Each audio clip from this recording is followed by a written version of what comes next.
All right, hello world. We're here with another Truth Fire Journal. I am Najee Coach. With me I have Nijai Maya, and we're getting into the writing bubble, both fiction and nonfiction.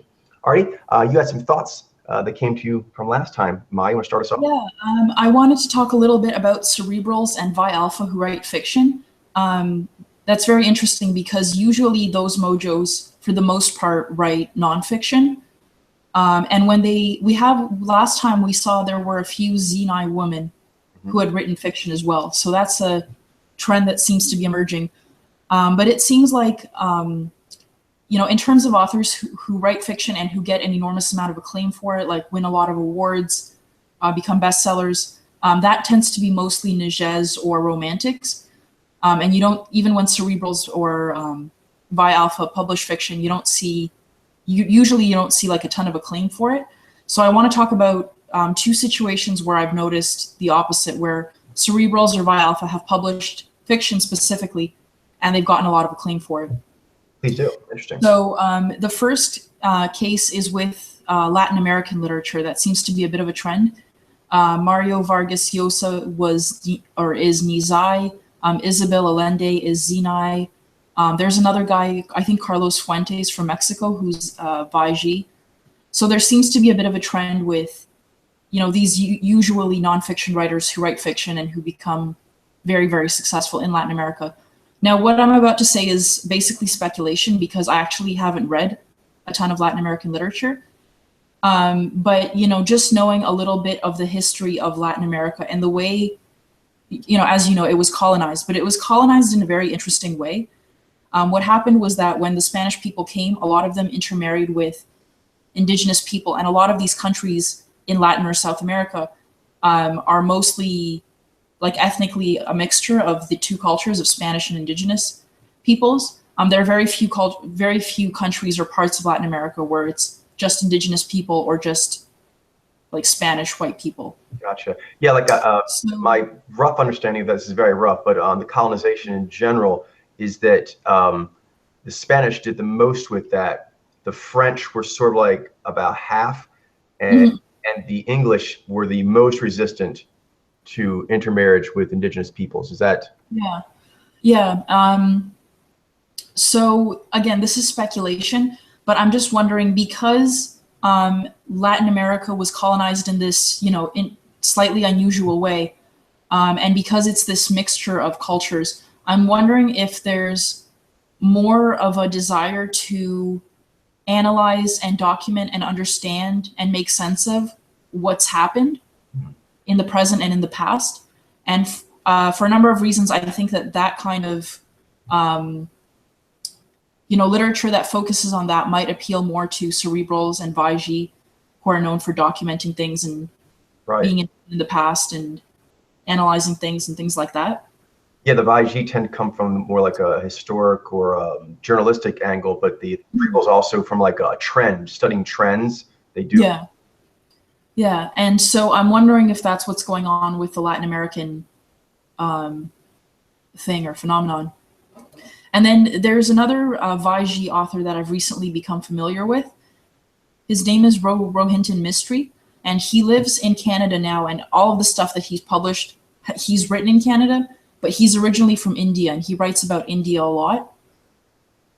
I don't think we have one. And is he you're probably more familiar with who we have than I am as far as the authors. Is he the only person we have from that background?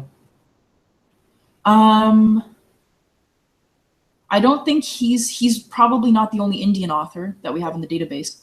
But his writing is interesting. I've read one short story by him, and then I haven't finished reading it, but I'm reading this right now. I don't know if you can see that. It's called A Fine Balance. Yeah. It's pretty long, so I'll be reading it for a while. But a lot of his fiction is it's about immigration, and it's about this kind of in-between place, being in between two cultures, and also a lot about stuff that happened in India in the past. And it's very journalistic writing. Like, he actually admits that a lot of the basis for, even for like, he writes fiction almost exclusively, it seems. Right. But the basis for a lot of that is that things that actually happened and like memories. And you actually get, even if you didn't know that, just reading his work, you kind of get the sense that like, you know, I think this is based on a true story. I think this is real. Like it reads in a very like hyper real journalistic kind of way. And have you been enjoying that? What's your take on that style? I've only read a bit of his because I only read one short story which I enjoyed, and then now I've just started with this novel, so I'm at the beginning. I don't like his writing style, to be honest. It's slightly choppy. It's very dry. It's like this happened, she reacted like this, then that happened, she reacted like that. Like it's very. You could actually take parts of the story out of the novel, and it would still make sense by itself. Like it has that choppiness to it. Whereas I wanted to talk a bit about. Do you attribute that to this sort of take he has on in general, or his skill? Or do you think it's a combination of the two? Sorry, could you repeat that? To this choppiness that you're referencing, do you think that's because it's more a journalistic, historical kind of bent he takes, or is it a skill? Just a Yeah, I think it's his journalistic writing style. But the story is interesting, so that has drawn me in. So you have to give him credit for that. But I just wanted to quickly compare it to, I don't know if you can see this, The Goldfinch. Yes. Yeah. It's written by Donna Tartt. She was read as Naiji a while back. And I kind of knew she was Naiji even before she was read or looking at her or anything. If anybody wants like a really, really, really classical Nai novel, this is like super Nai. I don't know how else to describe the writing style. It's so Nai. Both of these two books, the one written by the Naiji woman and this Vaiji guy, they have a bit of a similarity because they're both fairly realistic and they're both about people and like realistic stories that could happen to them. Right. But with the Vaiji, it has this like journalistic choppiness to this. It's as if he's archiving and documenting things that really happened. And then with the Naiji woman, with her novel, it's like it's as if she takes a thread and she keeps like pulling it and like going with it no matter where it takes her, and like it's one very long thread and you can't really take out any part of the story. Like it wouldn't make sense on its own the way it would with the Vaiji dude. Like it's all very interconnected and very like just very Nai. I don't know how else to I know what you mean. Yeah, not how Nai works. It takes a circuitous route which can go all kinds of places, but it's one string. It's one thing you're following. Yeah. That's absolutely what the writing style is like. Yeah. So I just thought that was interesting. So it seems that when cerebrals and Vaiji publish fiction to great acclaim, it's often in these like culturally mixed or culturally in between places, if that makes sense. It does. It does. That's what I've noticed so far. That's very interesting. Yeah, because that kind of expands on what I had noted, which was mainly, I don't know the names off the top of my head. I'll get more familiar as we canvas here, but I noted that some thrillers, there's some thrillers that have a heavy forensic bent, and there's some Vaiji and I believe Zinai authors, and they basically kind of do the same thing where they like take cases they actually were familiar with and they kind of just change things around a little bit, and so it reads very real, and their readership enjoys that. So I guess there's more instances than that, but that was sort of limited to kind of forensic and legalistic storylines. But this is and it seems like a lot of Vaiji and Zinai are in law as well, so that would make sense. Yeah. Very cool. Yeah. So that's what I had to say about that. That's great. It makes you want to explore there more. So will you be sending me maybe some more authors? Yeah. Future? That'd be great. Yeah, I'd like to kind of pull in these threads some more. I'm curious. That's not. I guess we won't know until we look into it. But I wonder how easy it is to get media for authors from different regions of the world. And originally, I'd just been going after bestsellers, and they tend to be a little easier to get. But I'm wondering if you go by country, like say Russia versus South America versus China, like how much their authors get on camera. That's an interesting thing. That's a problem with I don't know if you would consider manga authors to be also in the writing bubble. I kind of do, because it's kind of storytelling. No, I think so. I think that's a good point. You know what? Actually, on that, I'd been wondering about where to put like comic and manga authors, who they aren't known for, they're not the ones who like do the drawing. They're the ones that make the stories. I mean, that's storytelling. So, Right. okay. Yeah, let me write it down. Yeah, I was just gonna say for manga authors, I know we have some, and I think a lot of them have been read as Nijai males, which is similar to fantasy and sci-fi. A lot of manga is fantasy and sci-fi, so that makes sense. For sure. Are you a manga fan? But I actually had a hard time finding either enough media or any media at all for a lot of manga authors. Like there were many more that could have been read, especially women for some reason. I don't know if that's like a cultural thing, especially in Japan. I think it might be. Yeah, I think so too. That's unfortunate, but hope we can get around that. Really, I think social media. Because I suspect if we read some of the women, there would be more Naiji as well. Interesting. Yeah. It does seem that's something I've noted is that the male Nijai and female Naiji, they end up in a lot of the same places that our mojos do, but there are some certain differences where it seems like perhaps they can skirt around cultural biases against the directive male and adaptive male. And I think writing and manga and all that kind of thing is one of the, and music. That's not music. You see that as much as well too. I think in regular fiction writing, to some extent, Nijai men and Naiji women, even though they're like adaptive and directive and they're supposed to be the opposite, to some extent, they also fit into cultural memes. Because with Nijai men, you see like a lot of fantasy, sci-fi, and like these action-oriented stories that kind of fit into what the culture thinks men should be reading or interested in or whatever. And with Naiji women, there's like a lot of realistic fiction that's about people and relationships, and that also fits into what the culture wants or expects of women. So they do defy cultural norms for being like adaptive versus directive, but they also match cultural norms in other ways. That's a very good point. Actually, I was surprised when, well, George Martin was difficult for me for a couple of reasons. One, because I really enjoy his work, and so ego, I had to step away from the fact that it wasn't my mojo. But also, it's so gritty. It's a very gritty, realistic, and there's a lot of machismo and things that and dominance, and written very, very well and very seems like an accurate depiction of those kinds of motifs. So I see what you're saying there for sure. Intriguing. Yeah. On that, I think we should also probably add screenwriters. Okay. As well to our list.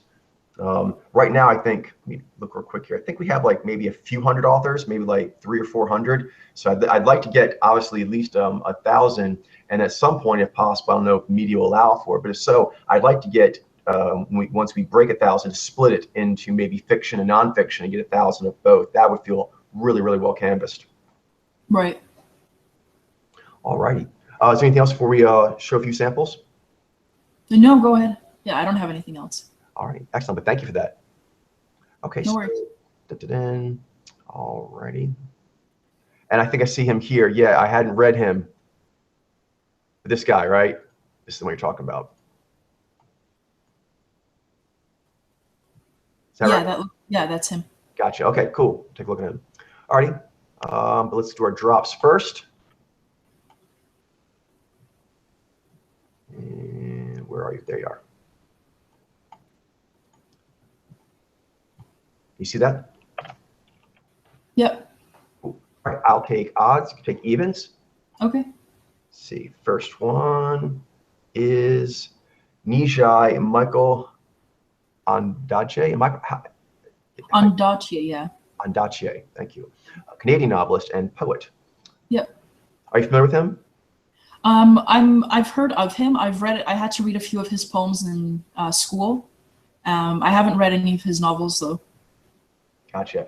And this just comes to a little random observation, but it's kind of interesting. Is I've noticed that in say film directors, the Naiji male and Nijai male, is there's a certain style they often have. I have seen this also. It's limited, but in visual artists as well, we don't have as much of that. But the same thing. The Naiji tend to do more with like a wolf-like look, as far as like this kind of feral artist thing. But one thing I noticed is like this sort of mop of hair that like sticks up. A lot of Nijai do that, the males anyway. The kind of wild artist that where the hair kind of just all goes up and out. And so he sort of has something like that as well. Like Luc Besson, the film director, kind of has that thing going on. Interesting. I don't know what that means. Yeah, I don't know what that's about. They both actually do portray to the outside world a clear, like, I am an artist. I don't, I'm not doing a normal job, but they kind of have a different bent on it.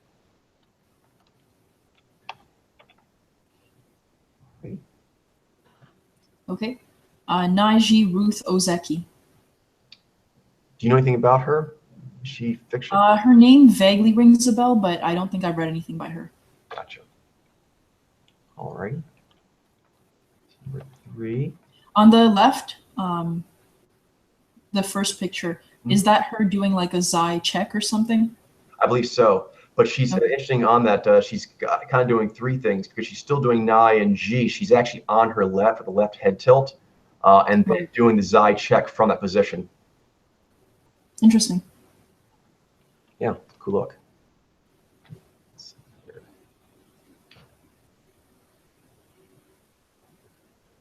Okay, Naiji and Patchett, author of Bel Canto.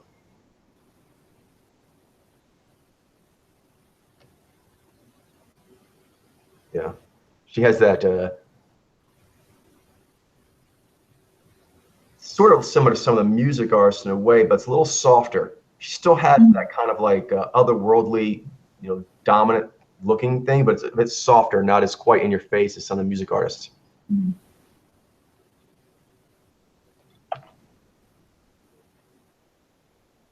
It definitely seems like this is a field where they can have more free reign. Was this one you had mentioned? Yeah, this is one of the ones that I sent. Nijai Octavio Paz, Mexican author, Nobel Prize in Literature. So it's interesting, like in these situations where cerebrals and Vi Alpha, publish fiction and get great acclaim for it, like these culturally mixed situations, it seems like there's still Nijez authors. Like there was another Mexican poet that last time that was Nijai as well. So it seems like Nijez are still there, but it's just that cerebrals and Vi Alpha also become more prominent in those situations. Yeah, something else too is I noticed is that when it comes to poetry, there's some Naiji in there, but it seems more dominated by Nijai when it goes to poetry specific. I wonder what that's about. I wonder to what extent that has to do with like modern poetry being much more open and like you can play around with like the structure and stuff. Because like traditional poetry wasn't as open in the same way. Like there was more, you had to do like iambic pentameter or whatever it's called. More formal. So I wonder if that like openness attracts Nijai or something. Yeah, I can see that. I wonder. I had another thought on that as well, but that thought makes actually total sense. I was wondering if perhaps poetry is of the writing forms maybe the most open to interpretation, where Naiji, although they are obviously highly interpretive, sometimes they like to be a bit more pointed with their message. Right.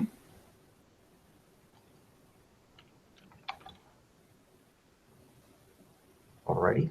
Zenai Louise Penny. Her name sounds familiar. Do you know what she's written? I'll look real quick here. Louise Penny. Thank you, Wikipedia. Author of mystery novels. Interesting. It's particularly mystery novels set in the Canadian province of Quebec. Oh, interesting. Oh, it looks like the main character is Chief Inspector Armand Gamache, so it looks like it's a serial, kind of like Sherlock Holmes or that kind of thing. Oh, okay.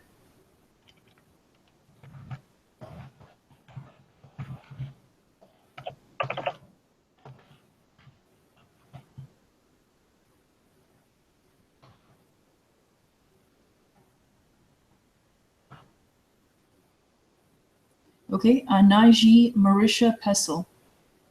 She definitely reminds me of some of the Naiji singer-songwriters. Yeah? I think because she seems a little more comfortable with the camera. Some of the other authors don't look quite as, not like say super uncomfortable, but they don't look quite as, I don't know, right. Macking. Not as precious with the camera. Yes. Do you find, just quickly before we move on, do you also find that being flirtatious with the camera is a bit of a Xi thing? For Because sure. what's his name, Neo Megas on the forums, he told me that like a lot of Nizai, especially women, like to like flirt with the camera when they're vlogging and things like that.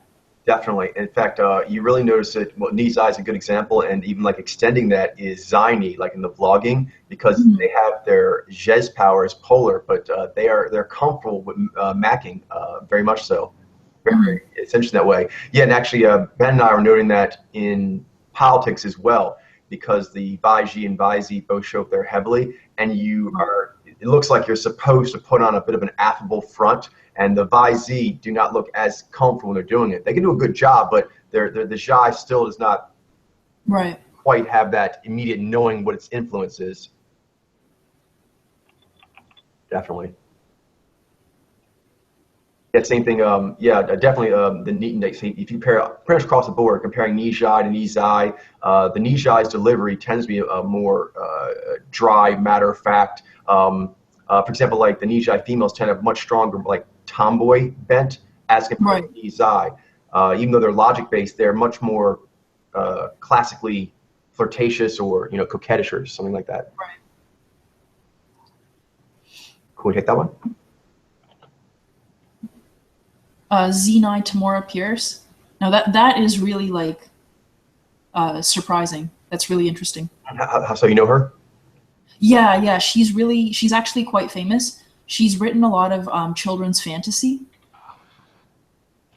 which is I think the first time I'm seeing a Zenai in well, A, children's fiction, and B, fantasy. Yeah, definitely.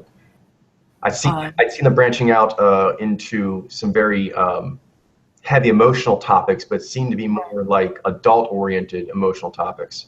right. Interesting. She looks like she has a lot of shy and also seems a bit shy for Xenai, for lack of a better word. Mm. So like really good at her subjective powers. It does look so. She looks rather a bit pensive and reflective.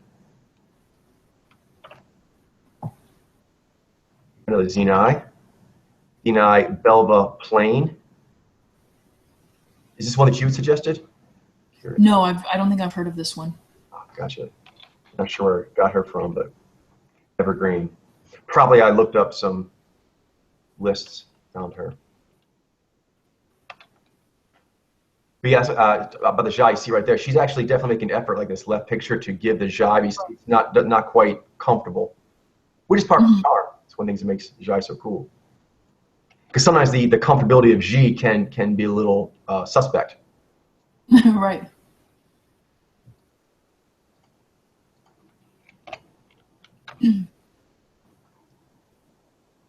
Another Xenai.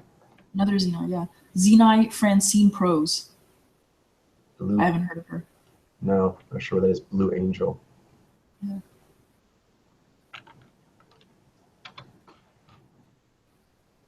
Alrighty. Another Xenai. Yep.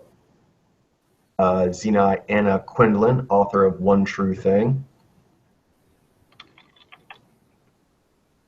Yeah, definitely more Xenai authors, more pensive. And one thing Mhm. that this kind of follows a trend that we've seen in general with the Xenai is more comfortability with, um, I'd say, Jai, just very emotional and empathetic topics, and also the Nai and the way it's used of being more comfortable sort of taking on, I don't say lost causes, but causes that don't seem like they have an immediate payout. Mm. And that's been, we've noticed that in, say, for example, advocacy, Right. the Xenai ladies are much heavier represented than Xenai males. The Xenai males come in for like, political pundit stuff and things of that nature and heading up organizations. But when it comes to taking something that's a bit more fledgling and sort of nurturing it and using the Xenai strength to do that, the ladies definitely do a lot more of that. It's really cool. I find it very admirable. Interesting.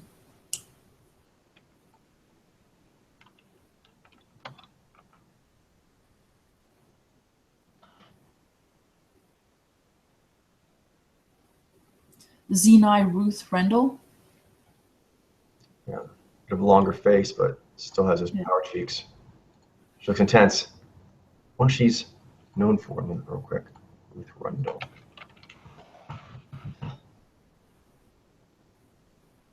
Another one. Okay. So, Rendell's best-known creation, Chief Inspector Wexford. Hear of many police stories. So another detective serial. Mm.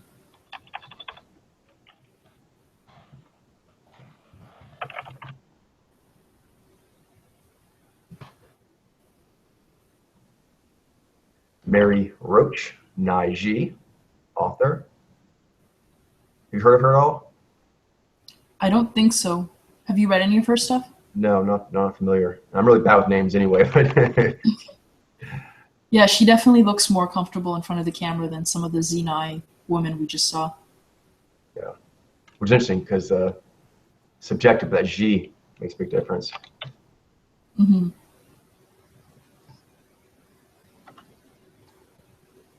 That's for you. Okay. Nijai Marilyn Robinson. She has a cool smile. Mm-hmm. Apple cheeks.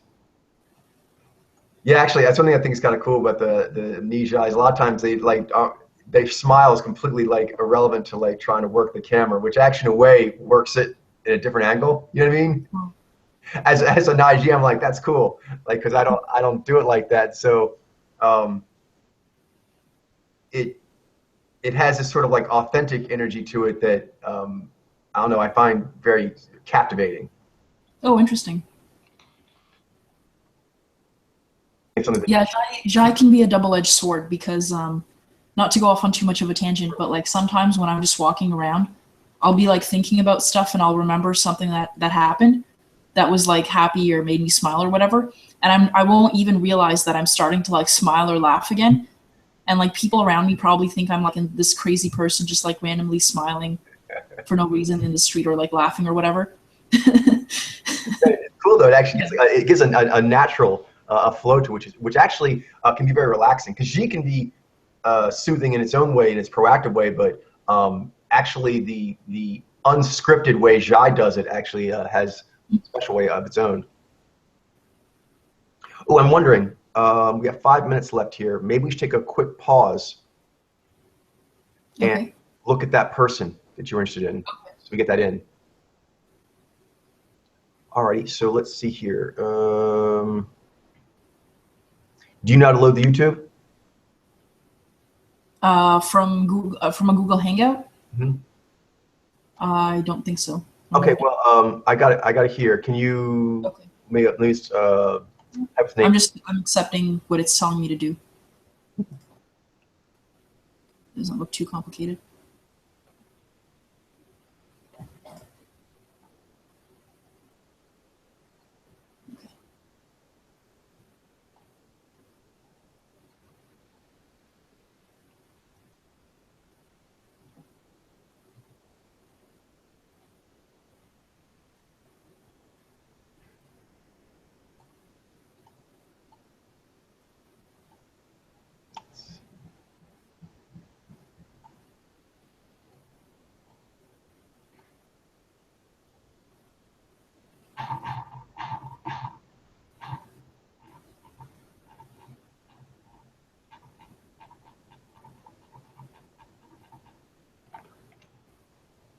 David Bezmozgis.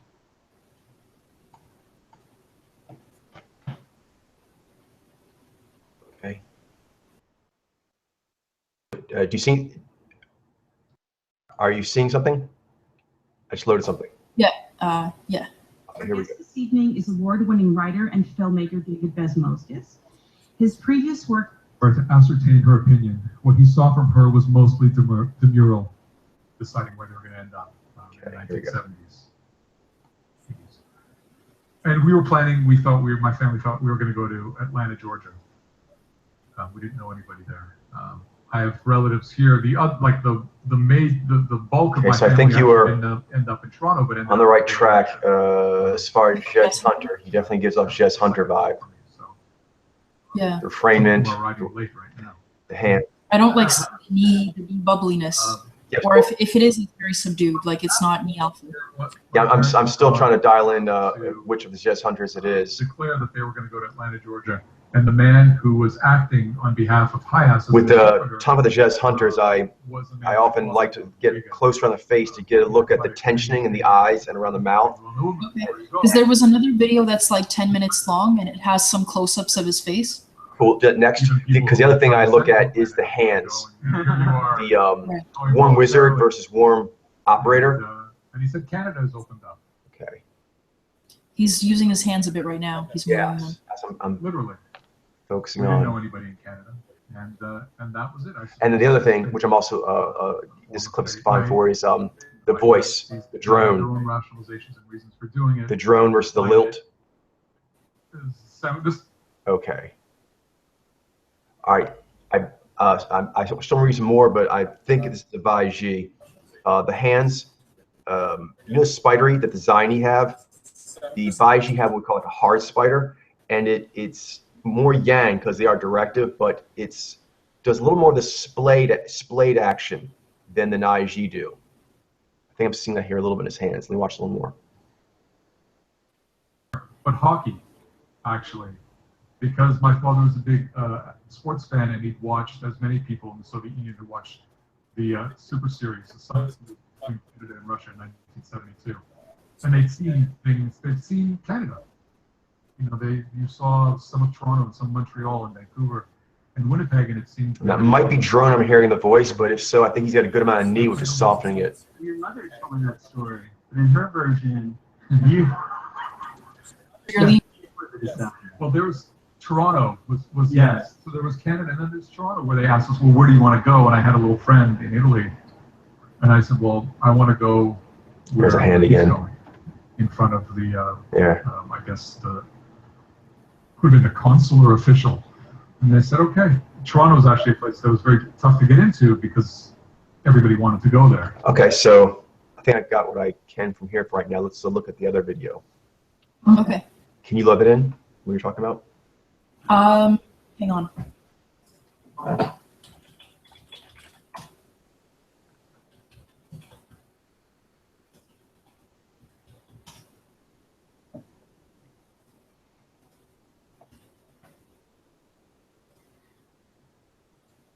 I'm going to enter it in the chat. Can you see it? I just entered it. Okay. This would have been for, I'm guessing, my daughter's first birthday, foreign chewing gum that had been glued on, you know, to the walls as decoration. You know, it's a crazy thing that who does this? But at the time, you know, this was like a matter of prestige or something, you know, like from abroad. I remember taking those down. That was very painful. And I remember really leaving the apartment, you know, and crying and sick. Okay, well, I know you need to go, but from what I saw in that close-up, I'm also hearing his voice more. I believe this is a Baiji. So I know you got a jet. I will actually. I mean, I can stay like one more minute just to quickly discuss him and Sure. yeah. Go ahead, but I saw Frida. I'm thinking Baiji. So what were your thoughts? Yeah. So he also he wrote a collection of short stories, and it's all about a fictional person, and like each story is like him at a different age, and throughout the stories he kind of this fictional character grows up with his family. And it also, similar to the other Vaiji author who writes about like immigration and that kind of stuff, he also writes about immigration and about like this being in between two cultures kind of a thing. Right. And there's a lot of stuff that reads like very, very realistically. Like you feel as though, even though it's a fictional character, you get the impression that he took stuff that actually happened and like, you know, sprinkled some like sauce on it and like repackaged it as like The meat sauce. yeah, some knee sauce, and repackaged it as fiction. So yeah, I actually, before I watched the video, just when I had read his stuff, I was wondering, because a lot of fiction authors tend to be Nijez, I was wondering if he was like a Nijai who was just vying a lot, or like what was going on with that. Definitely. But then I saw his video yesterday and I was like, this looks more like a Jez Hunter. So Yeah, definitely sure Jez Hunter, and I'm leaning strongly towards Vaiji. Everything I'm seeing so far is indicating that. But I'll watch a little more while I'm waiting for Mitchell to come on to firm it up. But yeah, I think that's what we're seeing. And I think on this as a general trend in Vaiji is that you often will see, I think, a heightened development in Baiji that are confronted in their life with being of two cultures or being of two places. Because one thing that Bai can, all mojos have things they need to watch out for, can be like a bit of comfort traps. Is that Vi, if it feels like, you know, the way I was raised is the way, it's awesome, there's no problems with it, everything else you kind of like learn to be British or whatever. So I think when they are brought up in two different worlds, so to speak, I think it really brings the knee in, because you need, I think, an interpretive power to help make sense of that, which I think leads to more heightened development. Because I tend to care for these riffs among the various riffs I've seen in Baiji quite a bit, as compared to ones that are, I say, just super comfortable with the background they came from. Interesting. Well, did you need to jet? I want to be respectful of your time. Yeah, I do need to get going. So unfortunately, I just have to get going a bit earlier today. But generally this time, 2 p.m. my time or 11 your time works perfectly. So next week, everything should be fine. Sounds excellent. And if you have any more authors you can find, please go ahead and send them our way, because yeah, I'll send them as soon as I can. Yeah, no pressure, but yeah, we need lots of more samples. All right, have a wonderful day, and thanks for the hangout. Yeah, you too. Thanks. So I'll keep watching a little more of him until Mitchell comes on. Let's see. I'm going to look at this video.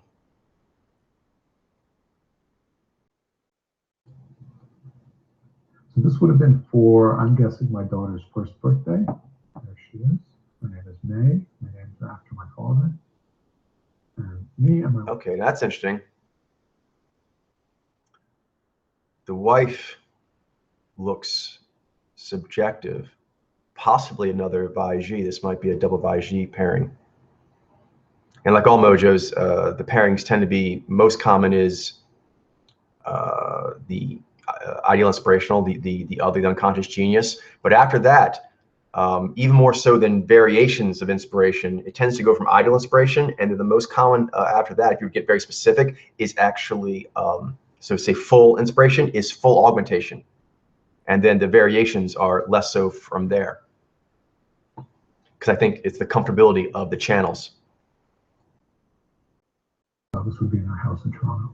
So this would be, we'll see this house again when we go back. This is in front of my grandparents' house. That sounds like drone, but it's nice. Got good warmth from the G, and has a nice sort of wobbly treble from the knee. There's a festival called the Ashkenaz Festival in Toronto, which is a cultural festival. And this was not long after my book came out. I did a reading there. I'm with my parents, my father, my mother. This is my girlfriend who became. Now, interesting. The dad looks like he might be Baiji as well, but the mom, she looked like she might be Vijay. So interesting that the son did not go for a Vijay himself, but for another Baiji. Which is a cultural festival, and this was not long after my book came out. I did a reading there. I'm with my parents, my father, my mother. Yeah, sounds like drone. My girlfriend who became my wife. Hannah. This is Yurmala, and it says 1976, so I'd be 3 here. Again, my parents. It was a popular thing to do, was to take the picture on the sailboat in Yurmala. I think anybody who grew up in Riga and went to Yurmala has a picture like this. Well, I was 6 at the time when we left. Yeah, actually, his style of speech reminds me a bit of Dr. Drew Pinsky. So a lot of G warmth and also sort of knee openness. Soothing. It's got a soothing quality to it. As you know, circumspect about it as they could have been. But I do remember really the day that we left.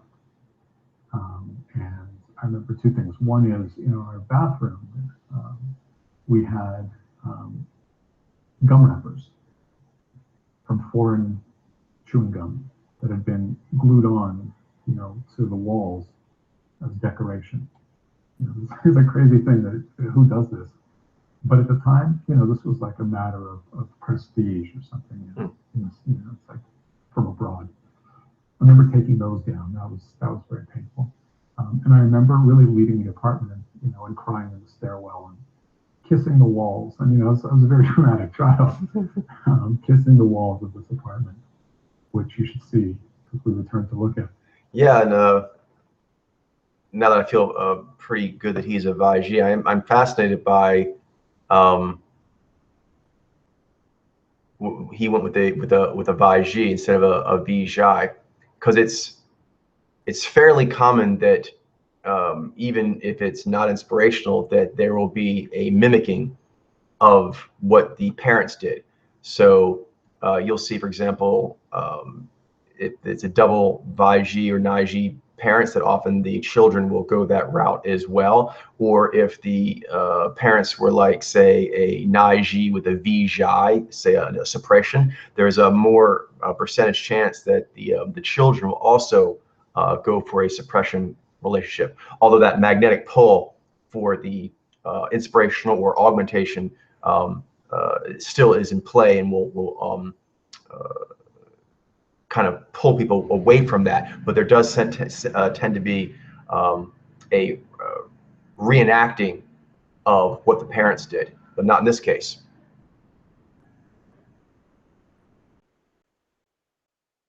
Apartment that, but that. Let's see here. Watch one more. So at first we thought we were going to Australia. Australia, he had a great aunt there. So he's known for the novel The Betrayers. You now live in the year 2014. So I heard via email. It's not a phone call. Vaigi. From my publishers. Very nice. Nice email to get. And I texted my wife. Right? This is the world we live in. In a way, it also punctuates any kind of statement. It just pops up on your phone. Yeah, a lot neat. He's got good knee bobble. Noise, it buzzes. I dig his riff. It's very succinct.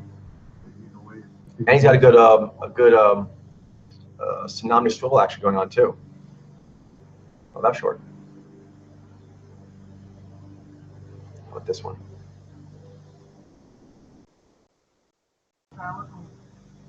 You get into your car with your two kids and you have to drive, in half an hour. You probably want to kill them at one point. Now imagine doing that. Yeah. Neat. Not knowing where you're going. Under tremendous stress. Some of the time they get along and support each other. Some of the time they drive each other crazy. That's why you're drawn to them, because you recognize your own flaws in them, but also your own striving. I find screenwriting to be easier because of all the things that I find really difficult about writing prose. I don't have to deal with the screenwriting. It's dialogue and plot and motivation. I see Hollywood films that the ones that achieve what they're aiming to do, when they really do it, are great. Interesting. He says he finds screenwriting easier. I wonder why that is. I don't tend to associate Vaigi with screenwriting. Most screenwriters we know of are Nijez, Jaini, Nazez. There's actually quite a few Nazez screenwriters as well. But I wonder what writing he's done, if there's anything I know of. That was a great movie. I used Twitter. I'll rewind that one thing again. And more difficult about writing prose. I don't have to deal with things.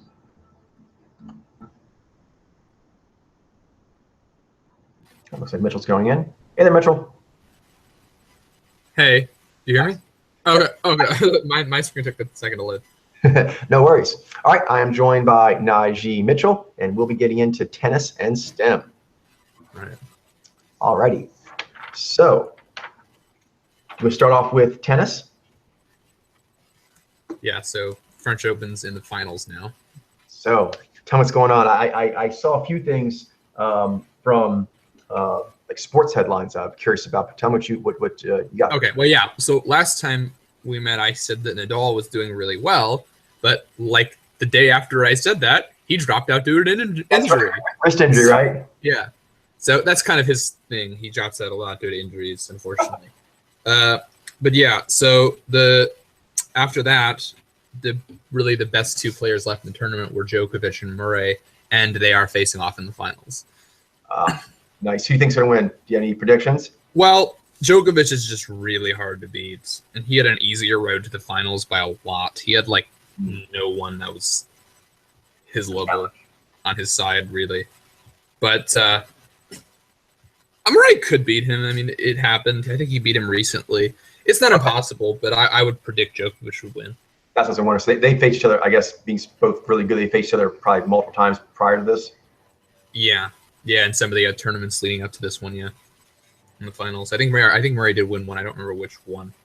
But there's like the Rome and Madrid and Monte Carlo, a few like big clay masters leading up to it. Yeah, I don't know if Nadal's going to be back for Wimbledon even. I don't think he is. I know Federer, the reason he didn't play in this tournament is because he does plan on being back for Wimbledon. So gotcha. Hopefully he'll be in that mix.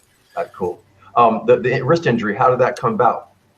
You know? Well, Nadal, I don't know exactly how that specific wrist injury came about, but he's just like a mess of injuries. For years, for a while, him and Federer were the two best, and they were rivals, and then they were healthy and all that.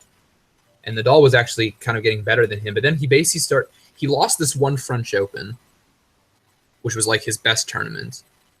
And then from after that, he started getting injured like all the time, from like everything to like serious, like I think like muscle stuff. It's now maybe it's just his wrist. The wrist is a big deal in tennis, I guess. Yeah, for sure, right? So I don't know a lot about this wrist injury specifically, but have you ever had a wrist injury in tennis? Is that something that's challenging to recover from? I've never had a wrist injury. I've never really been injured much. The only injury I ever had was I think I sprained like something around my hip area once, but that wasn't that bad.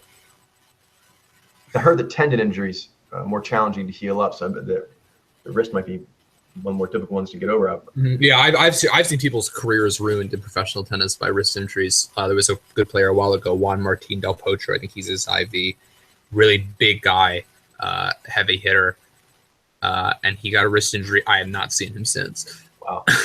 So, amen there. Oh, one other thing. But I don't know if Nadal's is that bad necessarily. But gotcha. Might be. See him again. Like, what's the deal with Novak and the possible foul? I thought that's one of the headlines I read was a kind of thing that he had risked possibly being taken out of the tournament or something because he got angry at something and threw the racket down. Oh, I actually didn't hear about that. That's interesting. I guess he has a bit of an attitude now. So maybe explain exactly how that works, but from I understand, I can look it up. Hang on, Djokovic threw it down and it bounced and almost hit a ref or something. Okay, here it is. Wow. Yeah. Look at that. No Djokovic advanced to the semis, being Tomas Berdych. For the third set, Djokovic narrowly avoided disqualification from the tournament when his racket, which he had thrown out of frustration, nearly hit a line umpire behind him. Yeah, you can't do that. So even if he because he didn't throw it at the umpire, but if it had resulted inadvertently, he still would have been kicked out. Yeah, and like they don't really know whether it was on purpose or not, because like he might make it like look like it's not on purpose, but it was. I gotcha. Yeah, but so they. Is he not known for that in general?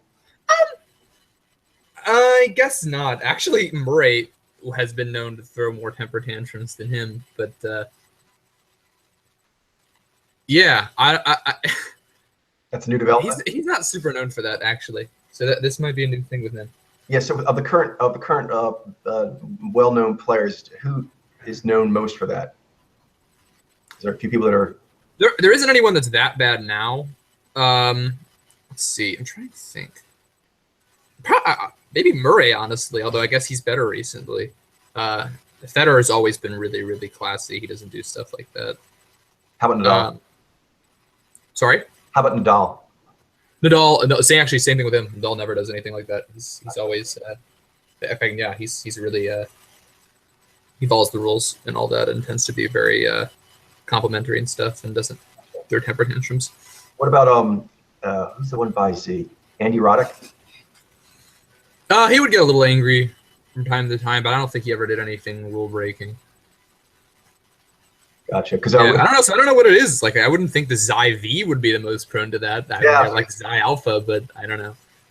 The Viz thing is on my mind because last night Jailene and I watched the first game of the NBA Finals because I'm covering basketball now with Glenn, and she has a friend who's interested, and their coach of the Warriors is Viz, and the team they were winning before the halftime, and then they came back from halftime. They started kind of like slacking off, I guess, losing intensity because they were ahead. They started losing their lead. And he took his board and he like smashed it karate style. I guess let him know that was unacceptable. So anyway, that's why I wondered how. Yeah. No, I think about Djokovic has probably done stuff like that before, where he's like broken rackets and stuff. But I don't think he's ever thrown it at anyone. The one person who used to be really famous for that is John McEnroe. Yeah, he's legend. He would throw gigantic tantrums. He would like yell at refs and stuff. Oh, and last thing I heard is that Venus is still in charge, but that she had kind of gotten a little sloppy or fallen behind or something. But then Serena, you mean? Oh, sorry, Serena, and then she made a comeback. Let's see. Yeah, it looks like she lost in the quarterfinals. She lost the first set, but then won the next two, Gotcha. and then crushed her in the last fight in the final set. Yeah, but she's in the finals of the women's. The women, she's playing the fourth seed. Actually, one you read fairly recently. This Muguruza person. I think she was like a visa or something, too. So that's interesting. Yeah, so the women have 1-4. That's pretty good, as far as consistency, and the men have 1-2. So basically, mostly the people you would expect to be there. All right, you want to hit the pass real quick here? Let's do that. Julio. So yeah, the finals. I don't know when it is. It's probably Sunday or something. They probably have the women's tomorrow. And so, are we down to the final four, final two? Two. I mean, two of each. So yeah, 2 women, 2 men, and then I'm sure the doubles is probably in the finals too. I'm following. Gotcha. All righty. You see the screen? I did. All right. I'll take odds to evens. Okay, so Vizai, Alina Svitolina. The brighter eyes, bigger smile.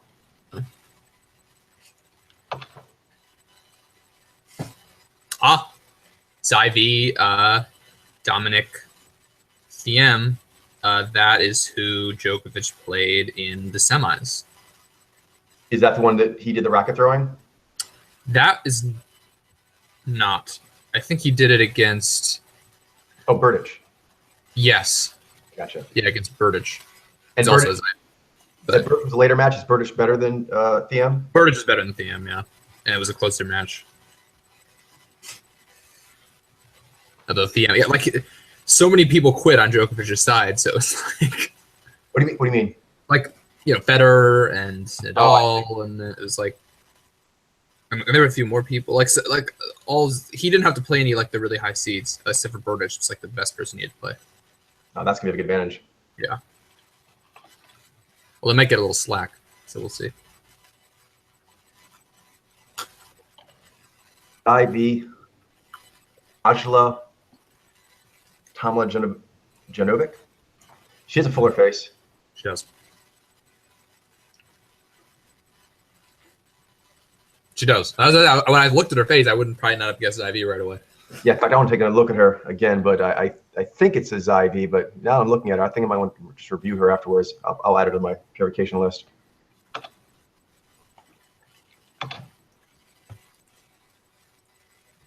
Cool.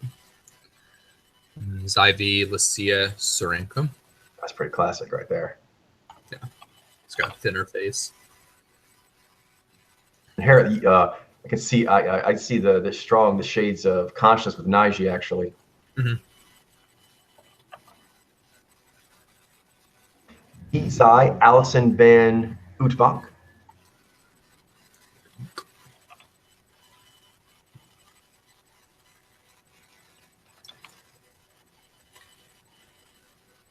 Zizai, Coco van de Way. Not really sure how to say that. Have you heard her at all? Have not. But I can see the Vizai. She's very up energy. Yeah. Zyvi, Jiri Vaseli. Yeah. He's pretty classic. Look, they do a lot. It almost looks like a Zai pained look. Yeah.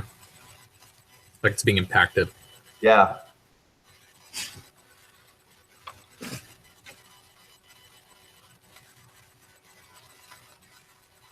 Psi v. Roberta Vinci.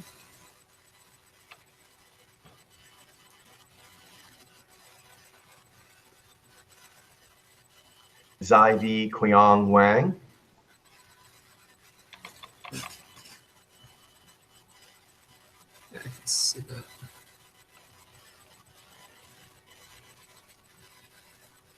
V. Zai Heather Watson. Two more. Izai Yanina Wickmeyer.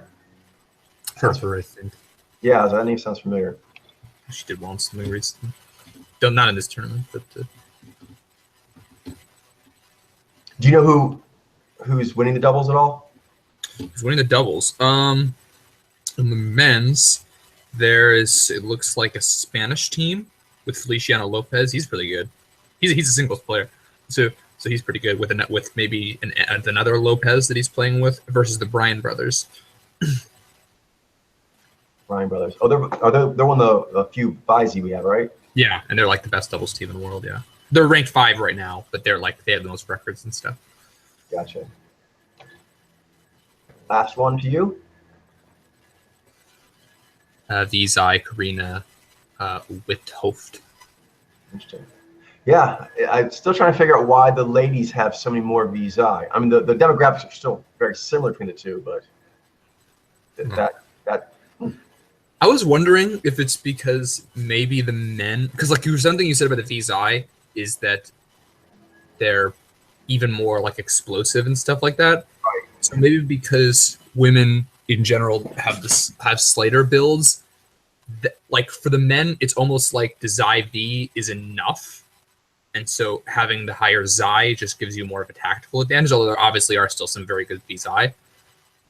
But for the women, maybe having the V Zai is the more advantageous. That makes sense because the males and the females, they're playing on the same size court. Yeah, so it's like a physicality boost. Gotcha. That makes sense.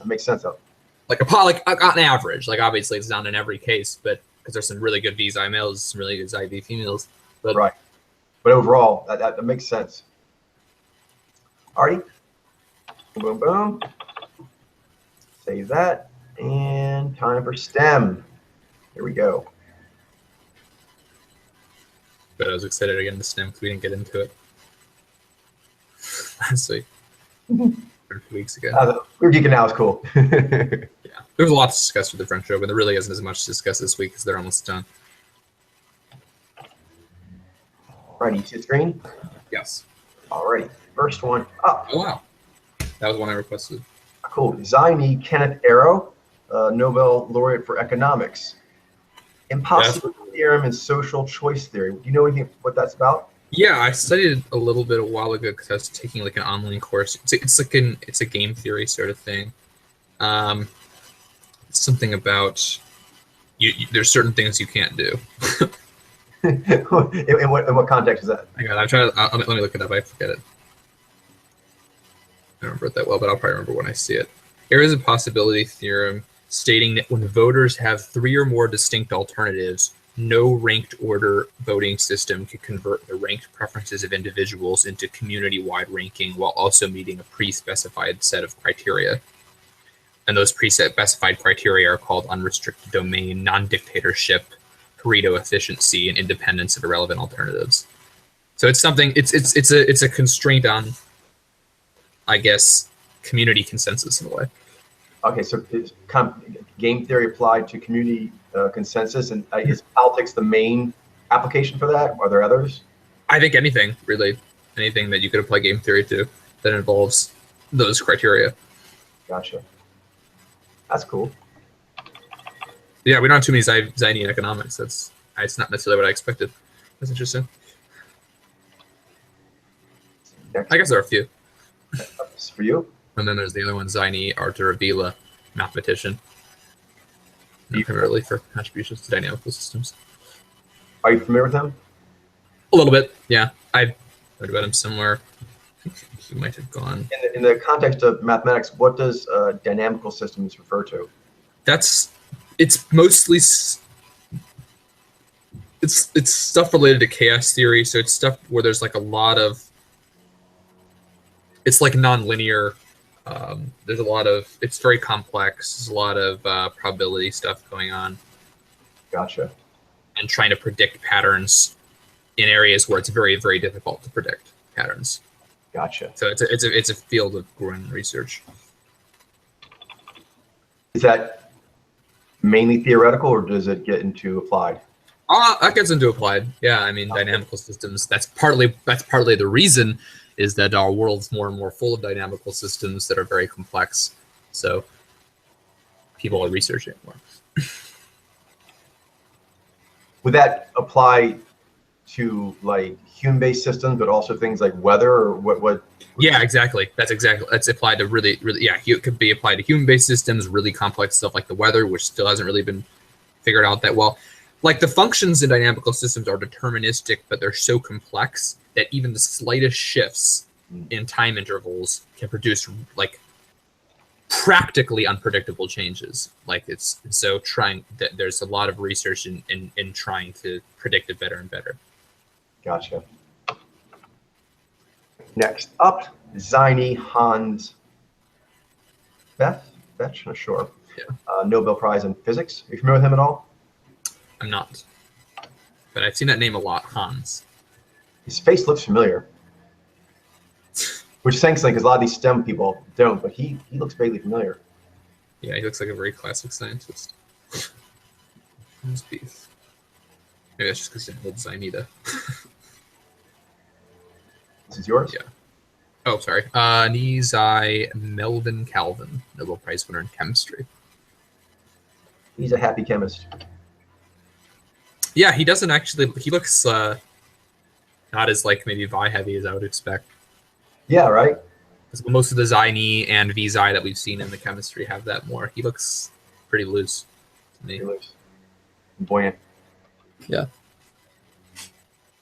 Okay, Zini James Cronin, also Nobel Prize in Physics. It's interesting enough. He looks like he has a lot of eye. Yeah. So I mean, it varies. Yeah. Are there different things I'm sure they do in physics, and what maybe there are subfields of physics that require more Vi and subfields of chemistry that don't. In mathematics, is there general trends on that you've noticed in your experience being in math, like math areas that are more, say, Vi or just detail oriented versus? Yeah, definitely. Yeah, there's definitely a huge gap between certain fields where you have to do a lot more calculation, getting the details right and stuff, and in those areas you really don't tend to see a lot of IG. There was a joke once about Robert Oppenheimer. Well, he's someone you read as an IG a long time ago, so I guess I don't know for sure that he is, but I think it's pretty likely from what I know about him. And Nizai Murray-Gell-Mann said he was really good. He would do really good physics, but if you try to get him to sit down and actually go through the calculations, he would do it very poorly or lazily and clumsily. Yeah, can't do everything. That's why you need all us humans. Yeah. In math, what is areas that you find particularly interesting? Are there areas that I particularly find interesting in mathematics? Yeah, or are you more of a generalist? Well, yeah, I guess I'm not much of a specialist in mathematics at this point. I'm probably not good enough, but any particular area. But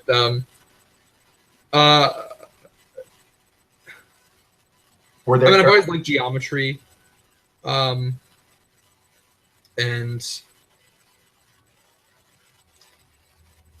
maybe a better question is is there areas that you find more pleasurable? Yeah, I'm thinking. And number theory I like a lot. I've tended to find analysis pretty boring. Analysis is more like advanced calculus theory.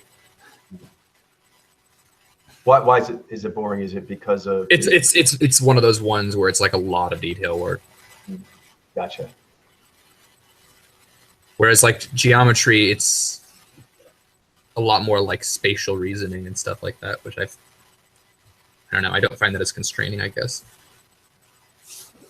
Yeah, I don't know if it's true or not, but I always kind of thought of geometry as being a bit more artistic or something. Maybe. Yeah, it does seem that way. I think it does have that to it. And then like number theory is really cool, but it's really hard. Yeah, they tend to be really good at it. So I'm not very good at it, but like it's really, really cool when you get good insights in number theory. Number theory, that's one more abstract. Yeah, number theory is like the most like classically like pure mathematics. It's not being applied to anything. Although actually nowadays it is being applied to things, but not the great theoretical reaches of it, just pretty basic stuff. But it's applied in like cryptography. All right, this one's for you. Ziny Douglas Engelbart. Engineer and inventor. There's a fair amount of vi, it looks like. Yeah, I can see why that'd be made for like an inventor. See, Ziny Val Fitch, Nobel Prize in Physics. And he's got a pretty decent vi squint going on there. We have a lot of Ziny with vi today.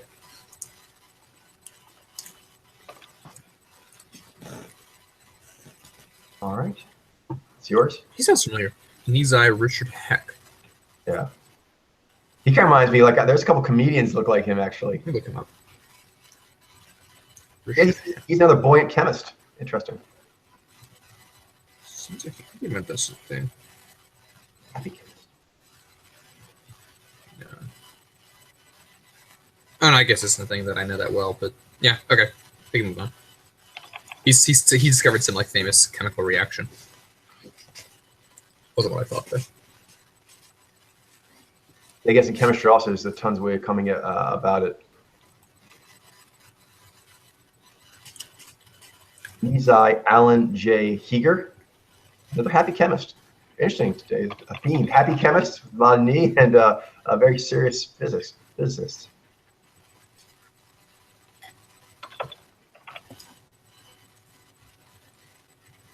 Nizai Avram Hershko. I didn't plan this, but that's kind of funny. It's like the third or fourth happy chemist we've seen today. Yeah. All the Nizai chemists and Ziny physicists. I don't know if we actually. I mean, like, I wonder what the demographics are on that. Yeah, have to get some more numbers to start using the big data. Big data. Where is that? Nizai Cow. Are you familiar with that? No, I just saying because he's a Nizai chemist, or excuse me, Nizai physicist. Charles Cow, not familiar. And last one. Ziny Alfred Kassler, Ziny physicist. Oh, all right. Those are our drops for now.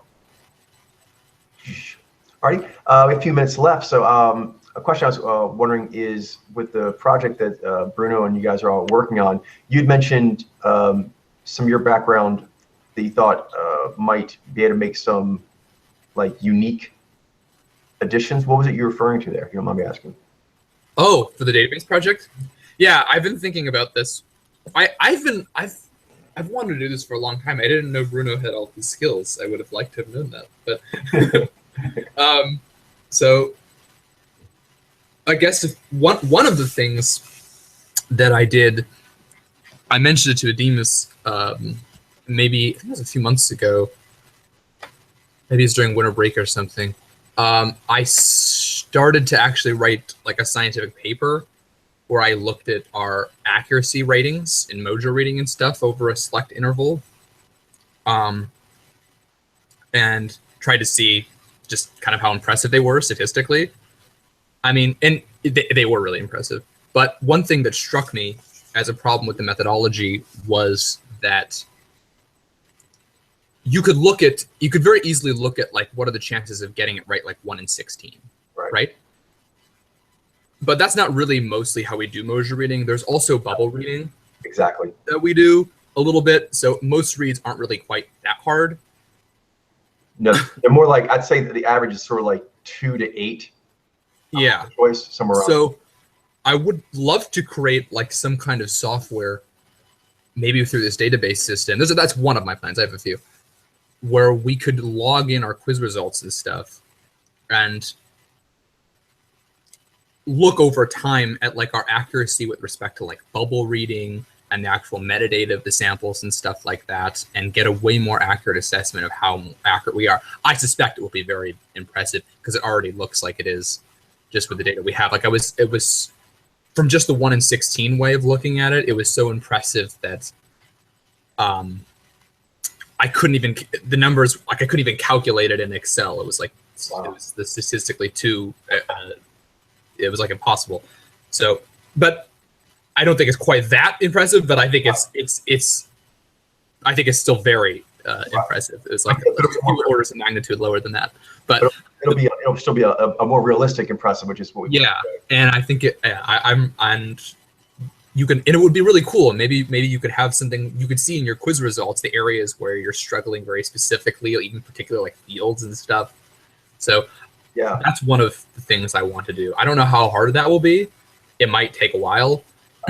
But I think that would yield some very interesting data. Yeah, and so to go along with that, one of the other things, and this also relates to the collage quizzing stuff that Ben's doing, which I think, I hope this might help. Another thing that's just interested me for a while is really just the general problem of metadata in our samples. So the way that they're labeled.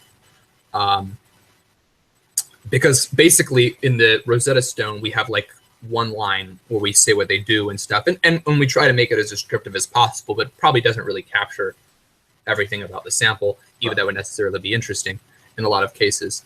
Like, particularly for like a lot of like the actors and stuff, they'll just say actor, but there's probably lots of other interesting things about their life and things they're involved in.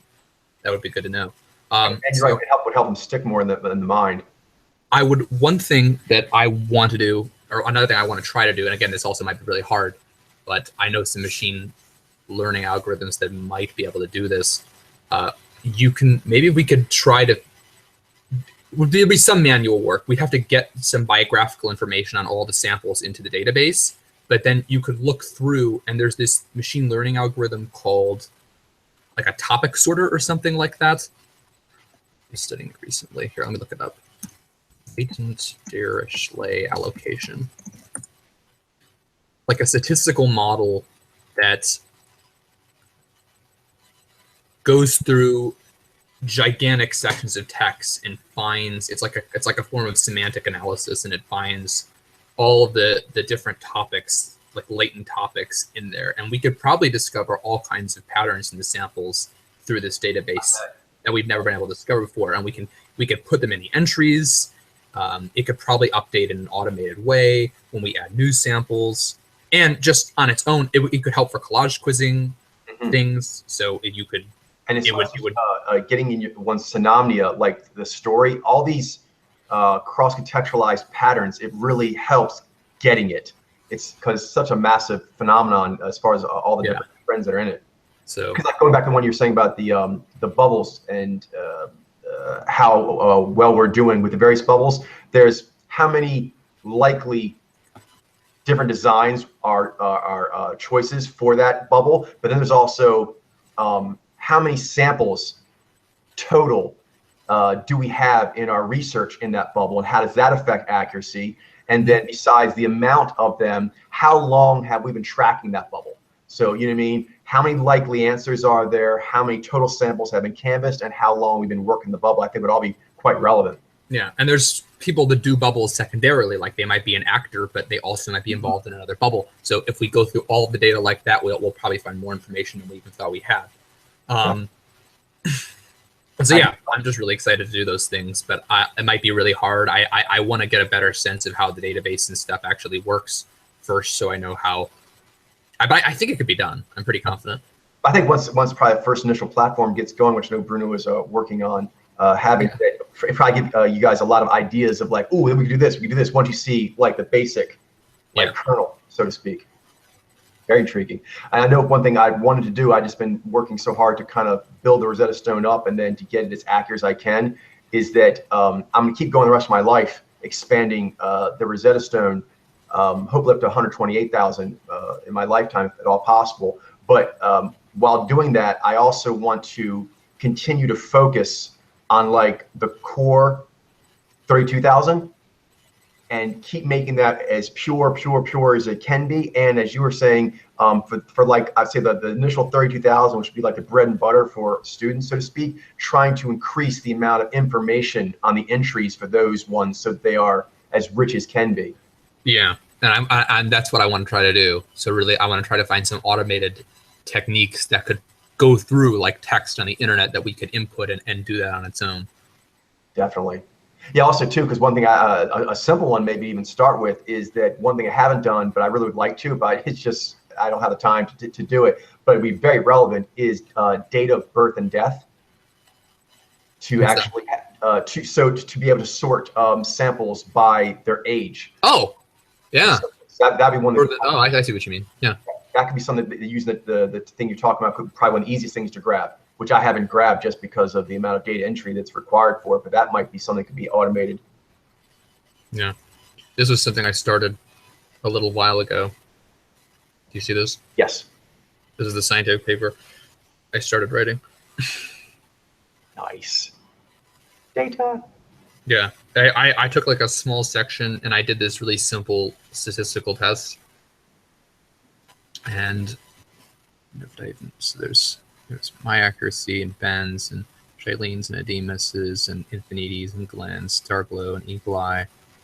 This was a little while ago. This is cool though, no, because this really comes at the data another way. It's a way that I think can be heavily appreciated by a wide audience. Yeah, because we do have the people who are more scientifically skeptical of what we do. So I've wanted to actually say, well, I don't know. We have a scientific paper.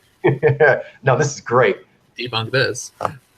No, this and also the collaging program database, I think will yeah, go I'm really excited for that, and I think it'll be that's another reason I want to do the metadata thing, is I think it would really help with the collage quizzing program, because it would just give you more options and ways to organize the parameters so that you can look at and create all kinds of unique quizzes.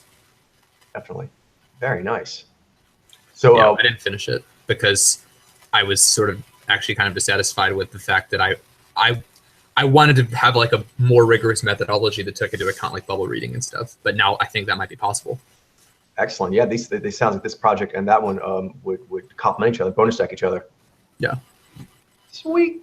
Alrighty. Well, thank you for giving me a heads up on that. Look, very exciting. All right, that is our time for today. Good stuff. And I'll see you on Sunday. All right. Yeah. I should be around on Sunday. Sweet. Have a This wonderful week. day. Even though I usually am not lately. What's that? I missed so many Sundays. I know you've been busy. I had stuff due on Sunday. I don't think I do this week. Okay, sweet. Look forward to having you. All right, Thanks. have a great day. See ya. Thanks for hanging out.